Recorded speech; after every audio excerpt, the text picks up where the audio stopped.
नमस्कार. स्वागत आहे आपलं तेजनगरी न्यूज मुरुड. मी अनिल टेळे, न्यूज रिपोर्टर. आणि आपल्यासोबत ग्रामीण रुग्णालय मुरुड या ठिकाणाहून श्रीयुत सय्यद सर आहेत. आणि आत्ताचे जे बदलते वातावरण आहे, उष्माघाताचाही या ठिकाणी भरपूर धोका वाढलेला आहे. आणि बदलत्या वातावरणावर काय उपाययोजना आहेत, सविस्तर माहिती घेऊयात सय्यद सराकडून. सर, काय सांगाल? सध्या उन्हाळा चालू आहे आणि तापमान जे आहे आपल्याकडे आपण बघतोय 40-42 डिग्री सेल्सिअस चाललं आहे. तर त्या अनुषंगानं काही आपण काळजी घेणं अपेक्षित आहे. तर मी आयुर्वेदिक दृष्टिकोनातून काही गोष्टी सांगणार आहे. आयुर्वेदामध्ये या कडक उन्हाळ्याच्या ऋतूला ग्रीष्म ऋतू म्हटलं जातं आणि ग्रीष्म ऋतूमध्ये घ्यावायची जी काळजी आहे त्याला ग्रीष्म ऋतुचर्या असं म्हटलं जातं. तर या ऋतूमध्ये कशी काळजी घ्यावी किंवा आरोग्याचं रक्षण कसं करावं त्या संबंधित काही नियम सांगितलेले आहेत. तर मुळात ग्रीष्म ऋतूमध्ये होतं काय की उन्हाच्या तीव्रतेमुळं किंवा उन्हामुळं शरीरातील स्निग्धांश आणि बल कमी होतो. तसे शरीरातील वात आणि पित्त हे दोन दोष जे आहे ना प्रकोपित होतात. त्यामुळे वेगवेगळे आजार या ठिकाणी उद्भवतात. तर हा उष्माघात किंवा ही स्ट्रोक टाळण्यासाठी काही आहार विहार आणि जीवनशैलीविषयी काही नियम आहेत. त्यामध्ये आहारविषयक नियमामध्ये उन्हाळ्यामध्ये शरीरातील पाणी टिकून ठेवणं महत्त्वाचं आहे. परंतु त्यासोबतच आपला जो अग्नी आहे किंवा पचनशक्ती जी असते ती मंद झालेली असते. तर त्यालासुद्धा आपल्याला वाचवायचं आहे. तर त्यासाठी हलका आणि पचायला एकदम लघु आहार घेणं अपेक्षित आहे. त्यामध्ये धान्य जे आहेत शक्यतो जुने तांदूळ, गहू आणि मूग यांचा वापर आहारामध्ये करणं. त्यानंतर दुग्धजन्य पदार्थामध्ये थंड दूध, थोडीशी साखर घालून घेऊ शकता. ताक आहे, त्यानंतर साजूक तूप याचाही वापर करणं अपेक्षित आहे. फळामध्ये कलिंगड आहेत, द्राक्ष आहेत, खरबूज आहेत, ज्यामध्ये पाण्याचं प्रमाण चांगलं असतं, ज्यामुळं हायड्रेशन लवकर होतं शरीराचं आणि व्यवस्थित आपल्याला त्यातून न्यूट्रिशन पण मिळतं. तर त्यामुळे अशी फळं आपण आहारामध्ये घ्यायला पाहिजे. आंबासुद्धा घ्यायला पाहिजे, पण ते मर्यादित प्रमाणामध्ये. पूर्ण पिकलेला आंबा शक्यतो घ्यायला पाहिजे, ज्यामध्ये मधुर आणि स्निग्ध असे गुणधर्म असतात. आता भाज्यामध्ये काकडी आहे, दुधी भोपळा आहे, पडवळ आहे आणि इतर पालेभाज्यांचा समावेश आहारामध्ये असायला हवा. तर हे झालं घ्यायचं. आता टाळायचं काय? तर अपथ्य काय आहे? तर जास्त तिखट आहे, जास्त खारट आहे किंवा आंबट पदार्थ जे आहेत ना या काळामध्ये कटाक्षानं टाळायला पाहिजे. मोस्ट कॉमनली आपण काय करतो, दह्याचा वापर आवर्जून करतो उन्हाळ्यामध्ये. परंतु उन्हाळ्याच्या तीव्र उन्हाच्या दिवसामध्ये दही हे निषिद्ध सांगितलेलं आहे. ग्रीष्म ऋतूमध्ये दह्याचं सेवन हे निषिद्ध सांगितलेलं आहे. कारण दही जे आहे उष्णवीर्यम हिमस्पर्शम म्हटलेलं आहे. म्हणजे स्पर्शाला जरी शीत असलं तरी गुणधर्मानं उष्ण आहे.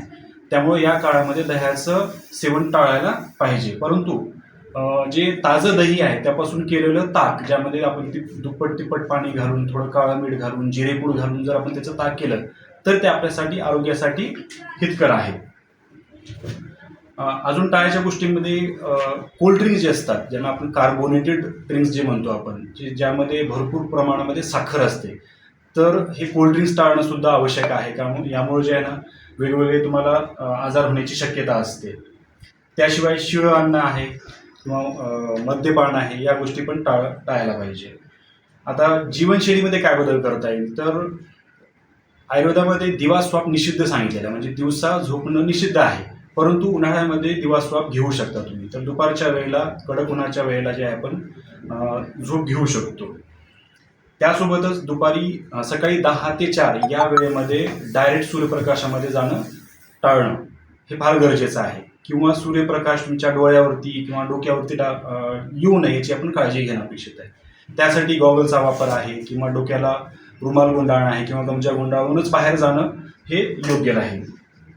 आता व्यायाम जे आहे शक्यतो व्यायाम टाळावा, कारण बल आधीच कमी झालेलं असतं, शरीरातलं स्निग्धांश कमी झालेला असतो. त्यामुळे व्यायाम टाळावा.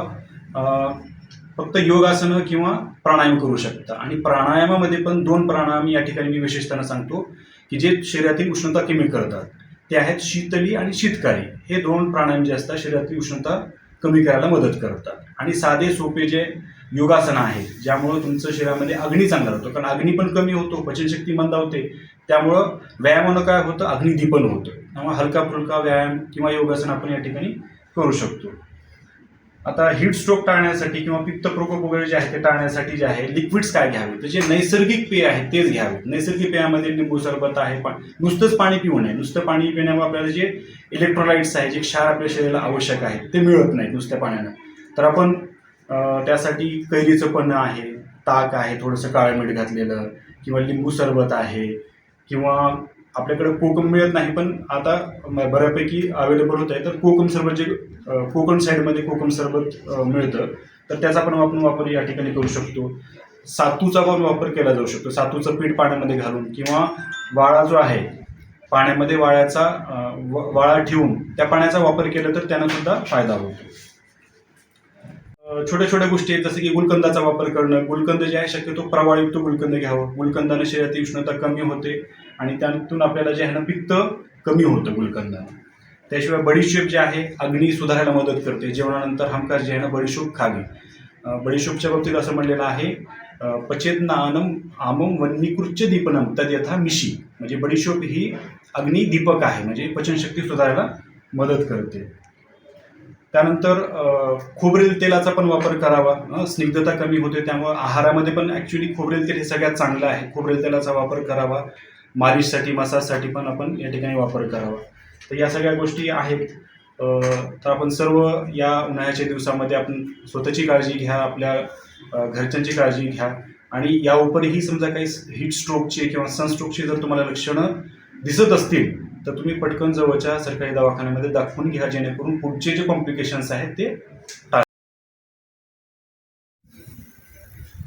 मी डॉक्टर गलांडे, वैद्यकीय अधीक्षक, ग्रामीण रुग्णालय व ट्रॉमा केअर युनिट मुरुड व मुरुड परिसरातील सर्व नागरिकांना मी विनंती करू इच्छितो की सद्य परिस्थितीमध्ये उष्णतेचं प्रमाण प्रचंड वाढलेलं असून या वाढत्या उन्हामुळे उष्माघाताचा त्रास होऊ नये म्हणून आपण सर्वांनी खबरदारीच्या उपाययोजनेची तंतोतंत अंमलबजावणी करून उष्माघातापासून आपल्याला बाधा होऊ नये म्हणून विशेष काळजी घेणं अत्यंत गरजेचं आहे.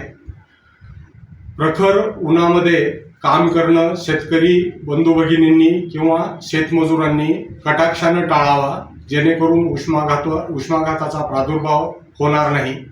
जे लहान मुलं वगैरे उन्हामध्ये खेळतात त्या लहान मुलांनी पण उन्हामध्ये खेळण्याचं टाळावं. उन्हाळ्याच्या दिवसामध्ये जास्तीत जास्त पाणी पिणं अत्यंत गरजेचं असून अतिशय कष्टाची श्रमाची कामं उन्हामध्ये टाळणं कटाक्षानं टाळावं.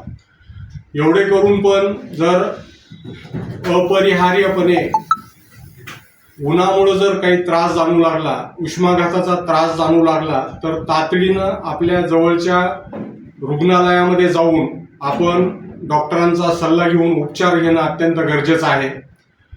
ग्रामीण रुग्णालय व ट्रॉमा केअर युनिट मुरुड या ठिकाणी उष्माघातासाठी स्वतंत्र कक्ष करण्यात आलेला असून त्या संबंधीचे उपचार ग्रामीण रुग्णालय मुरुड येथे 24/7 म्हणजे अहोरात्र चालू आहे. त्याच्यासाठी आमची संपूर्ण यंत्रणा कार्यान्वित आहे.